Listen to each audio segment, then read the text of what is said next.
Casão, e o Corinthians, que não está na Libertadores, então, portanto, não joga nesse meio de semana, ele tem mais derrotas em casa do que na campanha do rebaixamento. E isso me parece que é um sinal amarelo bem forte aí dessa campanha do Corinthians. Eu tenho olho na tela aí que tem as campanhas todas do Corinthians nos últimos anos e não vai bem não, o Corinthians, Casão.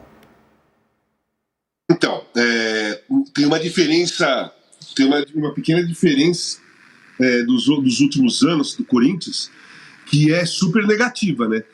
Os últimos anos do Corinthians no Campeonato Brasileiro sempre foram mais ou menos desse jeito que está indo. Um pouquinho para cima, embaixo e tal. Só que o Corinthians se garantia ganhando em casa. Ele não ganhava fora. O Corinthians nos últimos 2, 3, 4 anos, fora de casa, em qualquer torneio, é difícil ganhar. Não é um time que vai fora de casa e começa e ganha jogos, né?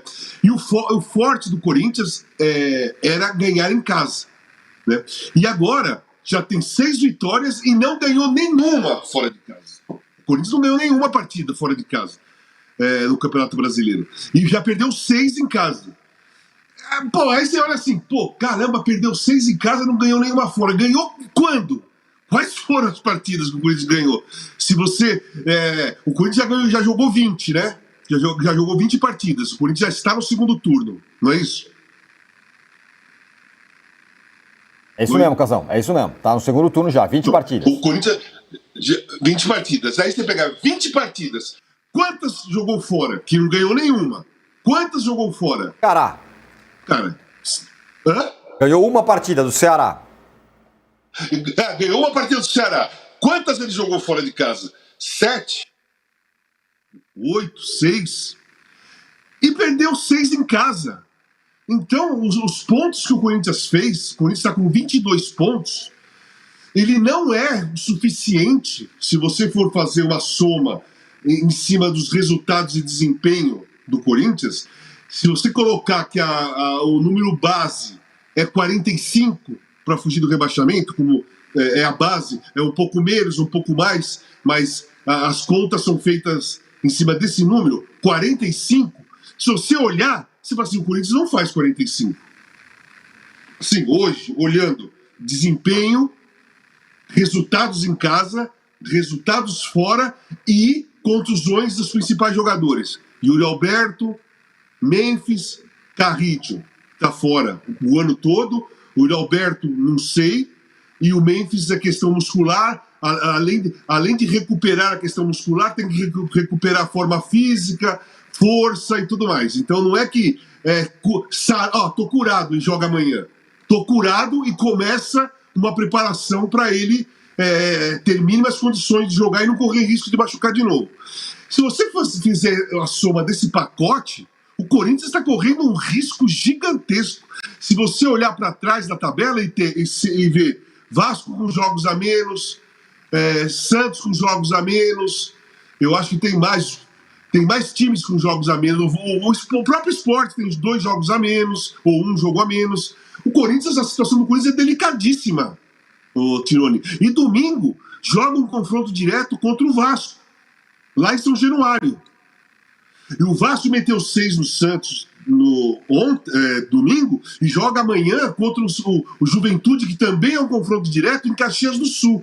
Então o que pode acontecer? Vamos supor que o Vasco, empolgado, vai lá em Caxias e ganha também. O Corinthians vai chegar lá em São Januário, pegar o ambiente explodindo, né, de otimismo, de apoio do torcedor, de lua de mel. Se perde do Juventude, dá uma empacadinha, vai encontrar um ambiente lá totalmente pesado, né, contra o time adversário. Enfim, é uma partida domingo que o Corinthians pode entrar na zona de rebaixamento. Se Vasco, Santos e o Vitória ganharem as partidas, o Corinthians corre o risco de ficar na zona de rebaixamento ou ficar com números iguais fora por saldo de gols ou por número de vitórias ou por qualquer coisa assim. Loucura. Agora, Casão, já que você falou que o Santos também está aí nessa briga, saiu a pré-lista do Ancelotti. Sabe quem está lá? Neymar. Na pré-lista do Ancelotti. Que tal? A a lista do Ancelotti já tá pronta, ele não fez ontem, né? Ele não fez ontem. São 50 e poucos jogadores, sei lá, são 50 jogadores? Quantos são? 50 e poucos, né? A lista larga é 50 e poucos, eles cortam para 23. Então, 50 e poucos, vai. Foi feita já 10, 15, 20 dias atrás. O Neymar, eu acho que esse jogo contra o Vasco escancarou a realidade do futebol que o Neymar vem apresentando nesses jogos que ele vem jogando 90 minutos, que ele não jogou bem nenhum.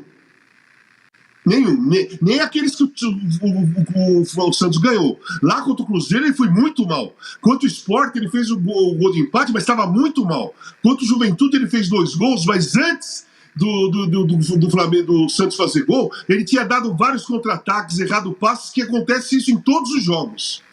E contra o Santos deixou claro uma coisa: quando o Santos não tem a bola, ele põe a mão na cintura e anda no campo. Ele espera alguém roubar a bola e jogar para ele.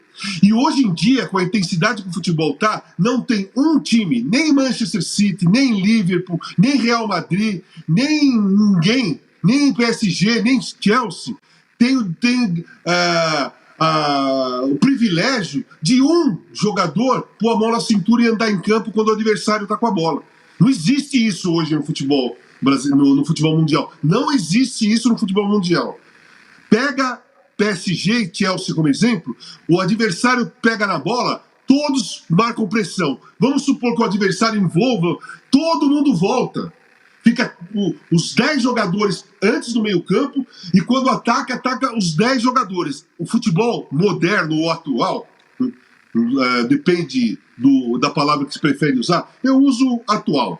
Eu não sei se é moderno, porque eu já vi isso, eu já vi o Milan fazer isso lá nos anos 80. Então, o futebol atual é isso. E o Santos tem, quando joga com o Neymar, que joga sempre o Neymar, joga quando está sem a bola com um jogador a menos. O Santos tem um jogador a menos quando não tem a bola. E quando tem a bola, tem um jogador que ele pode colocar alguém na cara do gol numa jogada perto da área, um cara que, se a bola sobrar, ele finaliza bem, né? Bate bem na bola para bater escanteio, para bater uma falta, lateral, tal. Mas quando não tem a bola, o adversário ataca todo mundo e o Santos tem um a menos. É um a menos, gente. Uhum. Demorou para o Santos tomar 5-6 de alguém. Demorou, cara. Porque poderia ter tomado 5-6 do Cruzeiro no primeiro tempo. Poderia ter tomado 4-5 do Sport, quando estava 2-0 antes de fazer o primeiro gol, com um jogador a menos, que tinha sido expulso, o Tomás Rincon, e mais o Neymar em campo. Ó. Tomás Rincon expulso e mais o Neymar. Estava 2-0 para o Sport fez diversos contra-ataques, 4-2, 4-3, 3-2, e perdia o último passe. Então o Santos já vem correndo o risco de um vexame desses há muito tempo, nesses jogos aí que o Neymar jogou 90 minutos. E vou falar outra vez sobre os 90 minutos. Todo mundo estava falando, muita gente, principalmente aqueles que forçam uma situação que não é real para o Neymar, forçam. Pô, ele já jogou 6, 7 partidas 90 minutos. Gente, como? Não é o 90 minutos, você tem que olhar e falar assim, como foi esses 90 minutos? Qual a intensidade que o Neymar jogou esses jogos de 90 minutos? Andando quando não tem a bola. E pegando na bola, correndo um piquezinho aqui, um driblezinho que dá certo ali, um passe que deixa alguém na cara do gol a cada 3 jogos.